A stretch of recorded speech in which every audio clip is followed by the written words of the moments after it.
Olá, gente! Bem-vindo de volta ao meu canal. Hoje vou falar sobre 5 jeitos que eu acho que eu mudei graças a morar um tempinho no Brasil. Então, vamos lá. A primeira coisa que mudou pra mim é que eu falo mais oi pra gente que eu passo na rua, até se eu não conheço muito bem a pessoa. Na Bélgica, talvez isso seria um pouquinho estranho para vocês, mas acontece muito que você não fala oi para aquelas pessoas que você conhece, principalmente com aquelas pessoas que você conhece, mas não muito bem. Muitos estrangeiros que mudam para a Bélgica acham o povo da Bélgica um pouquinho frio. Eu não sei se é assim no Brasil inteiro, mas pelo menos em Minas Gerais, onde eu morava por um tempo, foi muito normal de dizer oi para todo mundo que você passa na rua, com quem você já tinha conversado no passado, até pessoas que você não conhece muito bem. Eu acho muito melhor assim, né? Só dizer oi ou dar um sorriso para uma outra pessoa que você vê na rua já pode mudar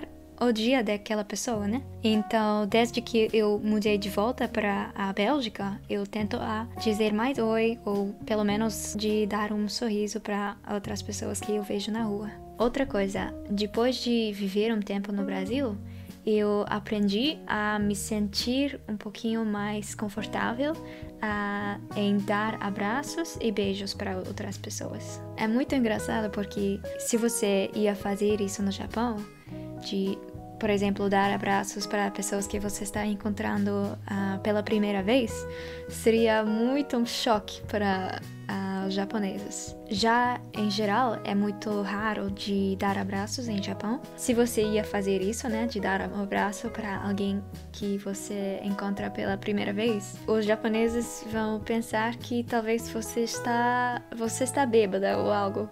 No Japão, quando você encontra uma pessoa pela primeira vez, é costume de fazer assim. Konnichiwa, yoroshiku onegai shimasu.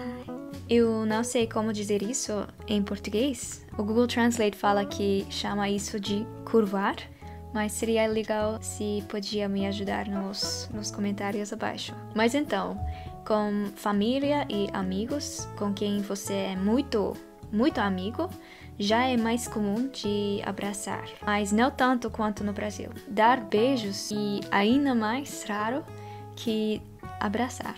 Desde que eu vivi no Brasil por algum tempo, eu acho que eu desenvolvi esse hábito de dar mais abraços para minha família e meus amigos. Terceira coisa, eu acho que o Brasil me fez sentir mais confortável em dançar e cantar na frente das outras pessoas. Na Europa, quando tem que dançar ou cantar na frente das outras pessoas, as pessoas ficam mais tímidas. Por exemplo, se estamos num casamento e está começando a música para todo mundo dançar, vai demorar um pouquinho até que o povo vai começar a dançar. É comum da gente ficar esperando até que alguém que tem mais coragem vai primeiro na pista de dançar. Então, nesse sentido, eu acho que o povo do Brasil é mais livre. E eu acho que eu adoptei um pouquinho essa liberdade. Outra coisa, morar no Brasil me fez sentir mais grata para o frio da Bélgica. Eu encontrei muitos brasileiros que falaram que elas gostaram mais do frio que o calor. Nos primeiros dias que eu estava no Brasil, eu estava muito feliz porque, né, todos os dias tinham um tempo muito calor. Mas depois de viver um tempinho no Brasil, eu entendi porque tantas pessoas gostam mais do frio.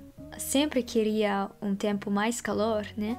Mas agora que eu tenho experienciado o calor do Brasil, eu sinto mais grata para o frio da Bélgica. Mas ao mesmo tempo, eu ainda gosto muito do calor. A quinta coisa é mais sobre como eu mudei sendo uma aluna na faculdade. Quando eu estava seguindo aulas no Brasil, eu percebi que é muito mais comum de fazer perguntas na hora, durante a aula. Por exemplo, se alguém tiver uma dúvida sobre a matéria, no Brasil é muito comum de fazer a pergunta para o professor durante a aula, né? Mas aqui na minha faculdade, na Bélgica, É muito raro para um aluno de fazer isso. Até se tiver estudantes que têm um monte de perguntas sobre a matéria que estão aprendendo, é muito raro ainda para essa estudante de fazer perguntas na hora para o professor. Principalmente quando tem muitos estudantes na aula. Em vez disso, é mais comum dos alunos de ir para frente durante o intervalo ou depois da aula e perguntar individualmente para o professor. E antes de ir para o Brasil, eu também fazia assim, né? Porque eu estava com medo que talvez se eu ia perguntar alguma coisa, alguém vai achar isso uma pergunta muito estranha. Mas depois de ver como é tão comum de fazer perguntas no Brasil, eu comecei a fazer isso na Bélgica também. Eu achei muito melhor assim, do jeito que vocês fazem no Brasil, porque talvez, né, é possível que tenham outras estudantes que tenham a mesma dúvida. E é melhor para você, né, perguntar isso na hora para os outros estudantes também ouvir a resposta. Foi isso para hoje, eu espero que você gostou desse vídeo. Muitos abraços para vocês e eu vejo você num outro vídeo. Tchau!